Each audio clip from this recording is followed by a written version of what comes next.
going on, guys? Welcome back for another video. Just really quick, wanted to say thank you for everybody who watched the previous video, left me feedback on that. Kind of thing does really make me feel motivated to continue making content. So real quick, I want to say that if you enjoy these videos, if you find them useful, please consider subscribing if you haven't already, dropping me a like down below, or sharing this video with somebody else who you think might find it useful. Last time we discussed the idea of like maintaining productivity or becoming more productive while you're working from home. And if you haven't seen that video, I'd encourage that you watch it, because being productive when you're supposed to be productive is a really important piece that allows you then to have time to do things like train.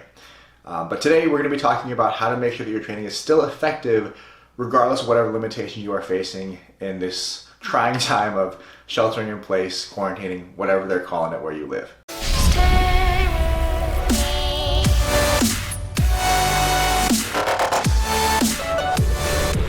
The first big thing I want to talk about is intent. This has a lot to do with mindset. So it's kind of tricky because when we're talking about this, we're kind of playing a guessing game where, let's say that you assume that this is going to come and go really quickly. Like at the end of this month, or a little bit after that, we're going to go back to normal. We're going to get back in the gym. If that were the case, then you could essentially see this time as a short vacation. And at the end of this, you go back to the gym. You haven't really lost much ground. Great. I would encourage you either way to think of this as like a worst case scenario. Like, what if this lasts for another 2 months, another 4 months, 6 months? The thing is, we don't really know. Even if you're like looking at mathematical models, it's kind of tough because they're based on the amount of data we've collected so far. And really, for something like that, you'd want to have all of the data for an event like a pandemic. So our guesses really are just that. They are just guesses. And if this were to last, a few more months at least, I think that the people who are going to come out of this the best are the people who decide to take it seriously right away, try to figure out how they can still be effective in training, how they can still be effective with their diet despite being stuck at home. I promise you this is going to come and go, and at the end of all this, we're going to get back to training in the gym. We're going to get back to training our barbell lifts if you can't right now. And when you go back to that, you have to think to yourself, in the long term, do you want to have to go back much weaker, much smaller, much lesser trained, or would you rather go back to the gym, return to your training, knowing that you did everything that you could in the meantime to continue to be effective and hopefully go back with at least a little bit more muscle, so you can then use that for whatever bodybuilding or strength purposes you're chasing. The next thing here is going to be programming, and I really would encourage you guys to actually create a program with whatever knowledge base you have. For one thing, this will help you stay on track. It'll help you have some structure, and it'll give you maybe a little bit of extra motivation to follow along with that structure. If you don't write it out beforehand, if you don't have a plan and you're not actually kind of scheduling your progression, what you're probably going to end up doing is going to the gym and putting in a similar amount of effort as you would on a program. You'll put in a similar amount of effort, you'll be working just as hard for like questionable results, right? If you don't actually have that progression scheme there, sure, it's work, it might be slightly effective, but you don't have the same ability to ensure that it is indeed effective. And when you are doing this, I want you to think about a few things. Frequency is a big one. Think to yourself how often you are going to train. Not how often you want to train, how often you're actually going to train. I would encourage, for most of you guys watching this, I'm thinking about my audience at least, my usual audience, you guys are probably going to be best off using 4 times a week as a very good minimum. But really, if you can train every day or nearly every day, I would say that's more ideal.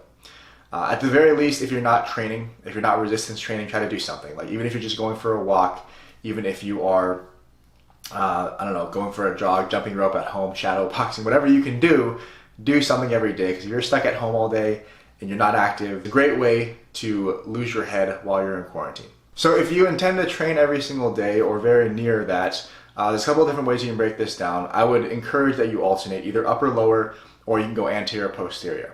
Upper, lower is really traditional. You'll see people do, like, obviously all the upper body muscle groups on one day, and then the next day after that they'll do lower body muscle groups.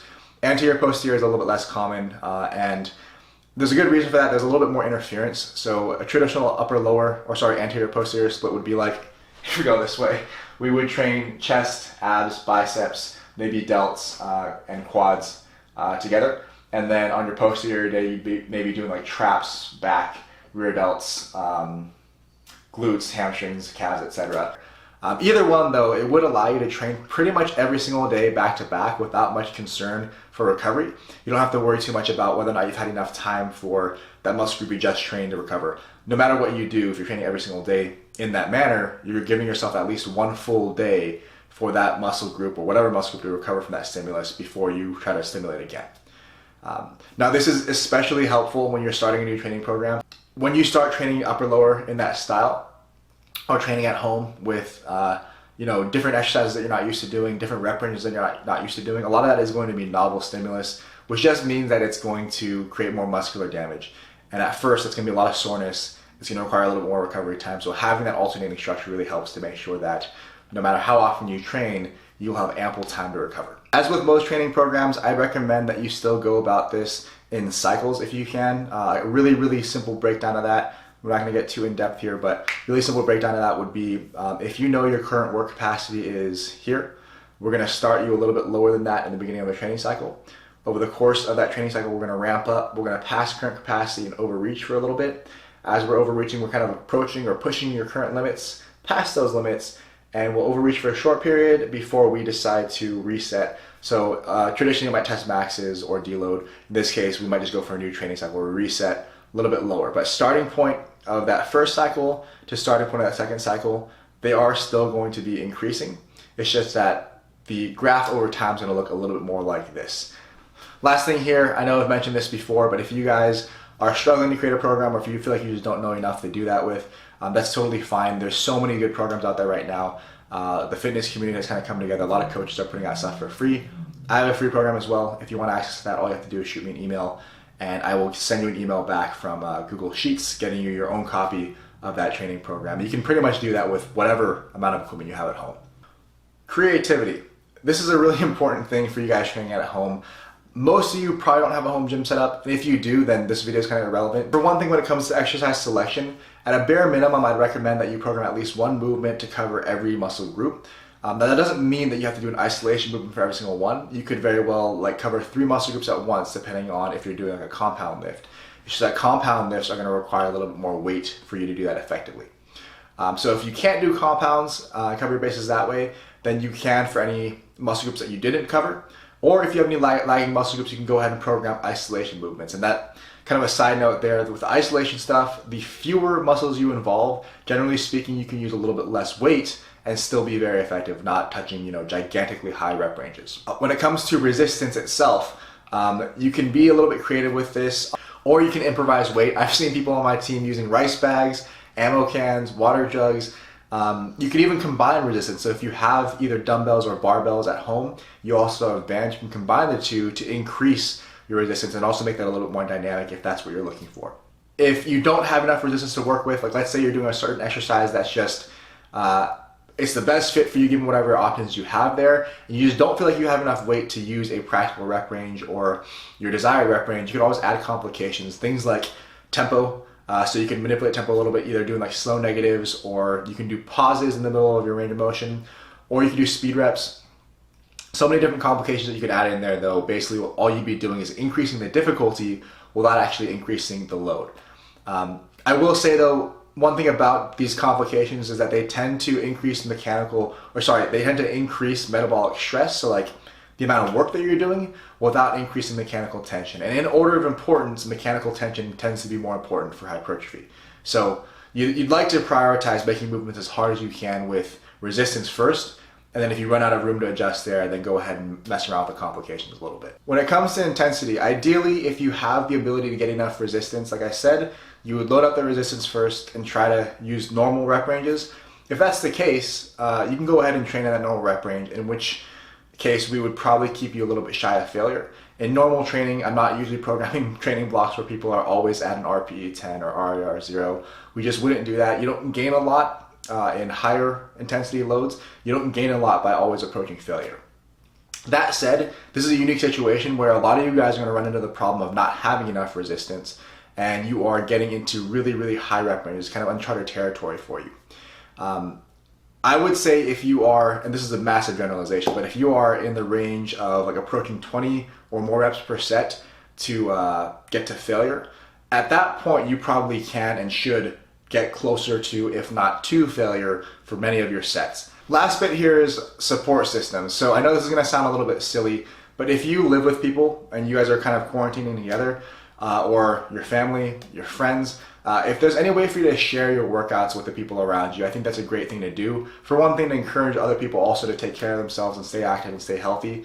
But also, if you have people you can work out with. So if you are at home with your significant other, or if you live with the roommates or whatever, maybe encourage them or ask them to work out with you. And by doing that together, I think it's a lot more fun, it's a lot more enjoyable, and you're more likely to want to actually do that. We live in kind of a cool time where we have technology on our side. Obviously, like, I make a living going on video calls, talking to people like you about, lifting stuff, training stuff. And you could do something very similar if you wanted to, like maybe you live by yourself and training is really boring.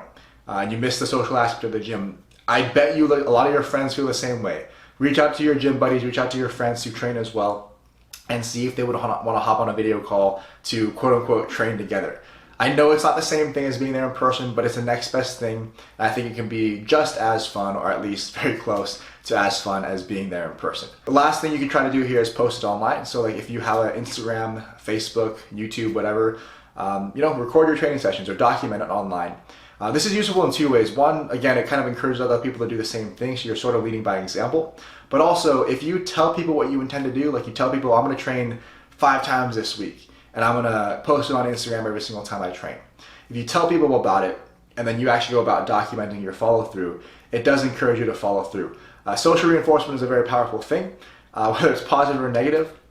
Nobody wants to make a fool of themselves or seem like they're unreliable, so if you told all your followers, all your friends that you are going to do something and you don't follow through, most of us wouldn't feel good about that. On the flip side, probably more productively, more healthy anyway, is if you told people that you're going to do that thing and you do manage to actually do it and you document it, I'm sure you're going to be that much more proud of yourself. And as superficial as it might sound, knowing that other people see you following through, it's got to feel good. Quick recap.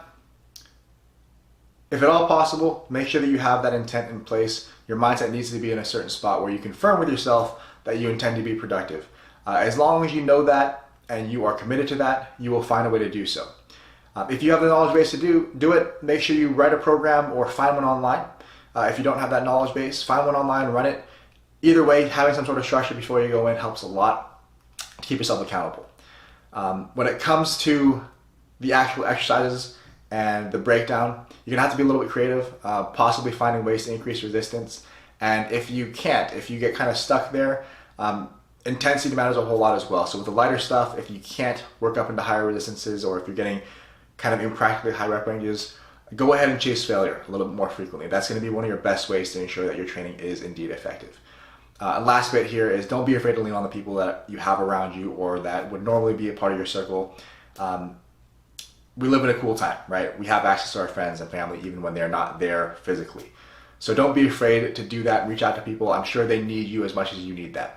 As I finish this up, I'm wondering if you guys out there have any other ideas as well, how you are keeping your training effective. If I missed something that you know and I don't, or I didn't think of, please let me know. I'd love to hear about it. And drop me a comment down below, shoot me a message, whatever. Let me know about it, and maybe I can share that out to the rest of the world, or the rest of the 10 people watching this next time as well. Otherwise, that's all I've got for the time being, man. Appreciate you guys watching, checking in, and until next time, take care of yourselves, stay safe, stay healthy.